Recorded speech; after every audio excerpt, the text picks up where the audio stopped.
What's up there, Workforce? Chris here with Work to Game, and to sum up the issue first, because last time we covered something controversial, I took a little long to get to that. Apex Legends, right? Free-to-play game releases an expensive cosmetic. People freak out at the price of the cosmetics locked behind the new Iron Crown event, and they go out to Reddit, they post a bunch of negative stuff on it because they're upset, and some of the Reddit devs ended up deciding, you know what, let's go into this thread and let's rip back on the people ripping on us. And so that's kind of where we're at. That's what happened. Now, starting off with the price, as we talk about free-to-play games, especially these kind of battle royale games where you can have a very full and complete experience, even your very first playthrough, your very first round to your 1000th round, and you never have to spend a dime, but they've tied it behind all these cosmetics, purely cosmetics, not game-changing, not, hey, if you pay this much, right, which I do have an issue with. If it's game-changing, then that needs to be on the front end where we say, hey, we're releasing a game. There's going to be a trial model and a premium model. And if you play the trial model, you're going to have a limited play experience compared to the people who spend money. So I can decide prior to getting in if that's how it works. That needs to be up front. But if it's just cosmetics, go nuts. And in my opinion, when it comes to cosmetics, if they want to put something out that's $1,000, $1 million, $1 million polka dotted gun, go nuts. I don't care. I'm not going to buy it. But if you want to put it in, put it in. I feel the same way about exotic cars, right? I will never buy an exotic car because I don't believe in putting that much money in a depreciating asset. It's just not something, the roads where I live are not nice enough to drive a car like that. The people where I live don't drive nice enough for me to feel comfortable driving something of that value. And to tie up that much resources, should I ever be given the opportunity to have access to those kind of resources in something that depreciates, much less financing it against interest, doesn't make sense to me. But do I care that other people do it? No. Do I think it's awesome to see those cars drive by? Yeah. Awesome. Cool. I'm glad you're enjoying it. I like reading about them. I like watching them. I like when I see them in movies and on the road. That's really cool. But I personally will never, pull the trigger on buying one of those. I can't do it. So it doesn't bother me that they did this. Now, should they have expected backlash? Yes. Especially in a day and age where, as much as we continue to buy AAA games in massively larger numbers than we buy the traditional indie game, that may offer a similar quality experience, but may offer better marketing or better graphics or better music, or it just has better presence at things like conventions and stuff, because that's where that extra money goes, guys. It's not like they literally spend the exact same money as a little indie team of 2 guys in a basement, and then they just pocket millions and millions of dollars. They have hundreds of employees working on these games. In some cases, especially when you talk about the major productions like WoW and Final Fantasy, where there's an ongoing amount of content being added to them. They have to expect some pushback. Now, that pushback is not always fair. Right now, just this week, in Halo 5, you can buy a brand new set of gear, and it's like $80 to get the whole thing. In World of Warcraft or Final Fantasy, you could buy new mounts that are $20 or more. In addition to purchasing the game and paying a subscription, you can buy battle passes and cosmetics and stuff like that for other battle royale games like Fortnite, Call of Duty, which is a full price game that you can buy cosmetics for. FIFA has a loot box industry that's absurd. The amount of people finding a way to make money like this is not the issue. They're taking an issue that they got called out, but you're going to get called out because you're one of the biggest. You're an easy one to point blame at. And that's a double-edged sword. On one hand, you're the first to get punished when something bad happens. Just like when something happens in fast food, McDonald's is the name we reference when something bad happens in retailers. Walmart's one of the names that typically comes up pretty quick. When, it doesn't matter. When we talk about phones or data, we typically think about like Google, Apple, Amazon. We rip on these big names for being the problem. But the other side of that is they tend to get the most money. They tend to have the most customers. They tend to have the most power. So if they want to get invited to a conference, they get invited immediately. If they want to tell a reporter, hold off on that article for another day for me, they get it because that reporter needs a soundbite from them in the future. Now, they're not going to not publish something that's really controversial on them altogether, but they tend to have a little more control than than maybe a smaller company does. Especially when you're comparing it to like individuals. So either like an indie team that's made of people who have names rather than titles, as like, it doesn't say on the website like, oh, leader of this. It just says their names because there's only 4 of them or whatever. I think that's, yeah, they get pros and cons there, right? When you get into industries big enough, the big names are the ones helping write legislation. They help write the legislation that regulates their own industry. So they really have a lot of control. They at the very least, will sometimes get a call ahead to say, hey, I'm publishing something negative on you, just thought you should know. And if they were smaller, they might not get that, right? And so that's the double-edged sword there. Apex doesn't like that they got called out for this, but they had to know before they published this it was going to get pushback. And so they needed to either say, okay, let's charge less money or not charge anything for it, or offer a free way to get it that's that's maybe 10 hours or less, so that people can kind of farm this up within the duration of the event relatively easily. Or let's take the criticism, but let's get the bigger paycheck. They had to know that. Now, the devs feeling frustrated makes sense to me. The devs feeling like, you know what, I'm just trying to make this great game. I have to put the money things in it that the bosses say upstairs, who answer to guys, who answer to shareholders.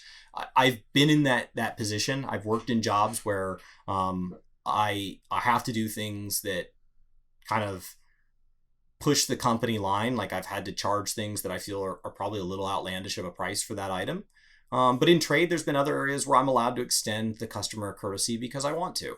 And so I have to know that sometimes, I worked at a restaurant where I feel like we charged an outlandish number for sour cream. And that seems so simple, but that was how they kind of made that up. And so like I could just tell the customer, hey, I'm gonna have to charge you for this, but then maybe I can get them extra of something else. To kind of make that back up to them. And I've worked in companies where I worked in sales positions where the items I'm talking about are a lot more expensive than sour cream, and the amount that we're hurting people is a lot more than 65 cents. And it doesn't always feel good. I've had to give customers bad news that I had no control over because of decisions my bosses made because they answer to somebody that answers to a shareholder. It's not a good place to be in. Now, the fact that they would go out to Reddit after this, that's on them. Like, don't do that. If people like a game 360 days out of the year and hate it the other 5 because it's offline or they do something stupid, the majority of their posting on forums and on places like Reddit are going to be during that 5-day period when the game's offline, when they're frustrated, because the rest of the time they'd rather be playing the game than posting, right? And so you're going to have a weighted average that shifts. Those 5 days are going to be much larger in their amount of posts and in the amount of pushback that they get than a ratio of 5 to 360. That's just going to be how it is. So like you have to be really careful by going out to places like Reddit if you're trying to get this positive feedback, because that's not necessarily what always lives there, especially when you've done something that you already know people don't like. So you need to be, that's on the devs for going out to do that. They had to know that players were upset. Now, some of the names they called them, things like freeloaders, I understand the sentiment and I sympathize with their frustration that you look at the numbers, but like at a much lesser degree, right? Let's assume for a moment that our little hobby YouTube channel is the size and significance of a Respawn Entertainment panel. If Brian and I got a $1 donation once a year from the 40,000 plus subscribers we have at the time of this recording, that would drastically change our lives. There's just the 2 of us. It would make a noticeable difference in our lives this year. And if that were to come in once a year, it would change my view of Work to Game. It would change how much time I could spend on it. It would change so much for us. But when we started Work to Game, we knew that wasn't what was going to happen. We knew that. We knew that you don't typically get donations. Now, like this green screen was donated by somebody here in the community, and it's amazing. And the amount of generosity we've received is astounding in its own right. There are individual people in this community that have donated time and time again, and I can't even understand fully where their generosity comes from. And I appreciate it, and I have no way of what I feel properly thanking them. So I, but I can see how it would be frustrating if you were trying to run a company to see that now take those donations and compare that to revenue and take the non-donations, and those are people who you wish were doing revenue, and you wish that just a sale on cosmetics would make them buy, and they don't buy. And so you're stuck kind of living off of this very select few. I think you have to know that, uh, but they're frustrated by it, and I get that frustration. I think where I start to draw issue with this, because I don't disagree with how they feel. I mean, I've felt that people are dicks when I felt that some of my customers were jerks. I felt that some of my bosses over the years have been jerks. My coworkers have been jerks. I feel like the guy that cuts me off in traffic can be a jerk. I've probably been considered, plenty of times in those situations. On the other side, they probably thought I was being a jerk. There's been plenty of customers that when I deliver bad news, I guarantee they go home and they're like, man, he's such a jerk. Like, I get it. Uh, what's different here is that when you look at this, DKO5, who has Respawn Dev next to his name there, goes out and replies. And worse yet, JFresh underscore Respawn, the Respawn community manager, goes out and engages. And I don't think you get to do that. I think it reflects poorly on Respawn. I think it reflects poorly on the industry as a whole. And if the two of them, especially kind of from the ones I've seen, DKO5 gets repercussions, that is what it is. Like, that doesn't change it being free speech. Free speech doesn't mean without consequences. It just means you're allowed to say it. So if I walk up to somebody in the mall and call them a dick, and they call me a dick back, and I go, well, they called me a dick. That's not fair. No, that's free speech too. And companies have morality clauses and stuff like this for a reason. I work in an at-will state, and I still had to sign morality clauses when I represented companies. So when I've been in sales roles and stuff where, before my job title, above and beyond my job title, by far on the website was my first and last name, with something that forwarded to my cell phone. And that didn't go through a secretary, that didn't go through a core office. It went straight to me, and I represented a region. You have to be aware that what you do matters. What you do represents that company. And so I signed morality clauses that not only said I would be nice at work, but what I post on social media matters, and what I post, if I go get a DUI, I can be fired. Now, I don't know if these devs would have had something like that, but I can guarantee that if they're posting with Respawn attached to their name, it's going to be a problem. Because if somebody can be upset when an employee does something or aligns with a group of people that has an extreme set of values, or does an extreme behavior, has a problem, you can bet that when they're representing the company, whether they're on the clock or not, when they, are seen in a picture with a company shirt on that says like, oh, I'm an employee of this, and they're doing something inappropriate, or they go out to Reddit and identify themselves as somebody who works for Respawn and then speaks on behalf, and therefore acts as if they speak on behalf of Respawn, and they say something that makes Respawn look poor, that they're going to be held accountable for that. And that if they lose their job for this, they may find it hard to get future jobs. And that sucks. It does, but it's also how it works, and they had to know that. So I sympathize with their feelings. I don't doubt that many devs have felt this way at various points in their career, at various moments. If you go work for EA and you do something dealing with money, you have to know that if EA is the one on your paycheck, that you're going to be held to a different set of standards than other developers, because people have been frustrated with EA too many times in the past. So we'll see how this shakes out over the week.